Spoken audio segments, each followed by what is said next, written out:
சங்கீதம் 112:1. கர்த்தருக்கு பயந்து அவருடைய கட்டளைகளில் மிகவும் பிரியமாயிருக்கிற மனுஷன் பாக்கியவான். அவன் சந்ததி பூமியில் பலத்திருக்கும். செம்மையானவர்களின் வம்சம் ஆசீர்வதிக்கப்படும். ஆஸ்தியும் ஐசுரியமும் அவன் வீட்டில் இருக்கும். அவனுடைய நீதி என்றென்றைக்கும் நிற்கும். செம்மையானவர்களுக்கு இருளிலே வெளிச்சம் உதிக்கும். அவன் இரக்கமும் மன உருக்கமும் நீதியும் உள்ளவன். இறங்கி கடன் கொடுத்து தன் காரியங்களை நியாயமானபடி நடப்பிக்கிற மனுஷன் பாக்கியவான். அவன் என்றென்றைக்கும் அசைக்கப்படாதிருப்பான். இந்த வார்த்தையை கர்த்தர் உங்களை பார்த்தா சொல்கிறாரு. கர்த்தருக்கு பயந்து அவருடைய கட்டளைகளில் நீங்கள் மிகவும் பிரியமாக இருக்கிறீங்க அப்படின்னா நீங்கள் ரொம்ப பாக்கியவான் அப்படின்னு சொல்லிட்டு கர்த்தர் உங்களை பார்த்து சொல்கிறாரு. அவன் சந்ததி பூமியில் பலத்திருக்கும். உங்களுடைய சந்ததி என்ன செய்யும்? பூமியில் பலத்திருக்குமா? எப்போ நீங்கள் கர்த்தருக்கு பயந்து அவருடைய கட்டளைகளை பிரியமாக இருக்கும்போது. செம்மையானவர்களின் வம்சம் ஆசீர்வதிக்கப்படும். உங்களுடைய வம்சம் என்ன செய்யும்? ஆசீர்வதிக்கப்படும்.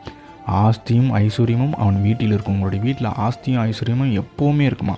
அவனுடைய நீதி என்றென்றைக்கும் நிற்கும்னு சொல்லிட்டு கர்த்தர் உங்களை பார்த்து சொல்கிறாரு.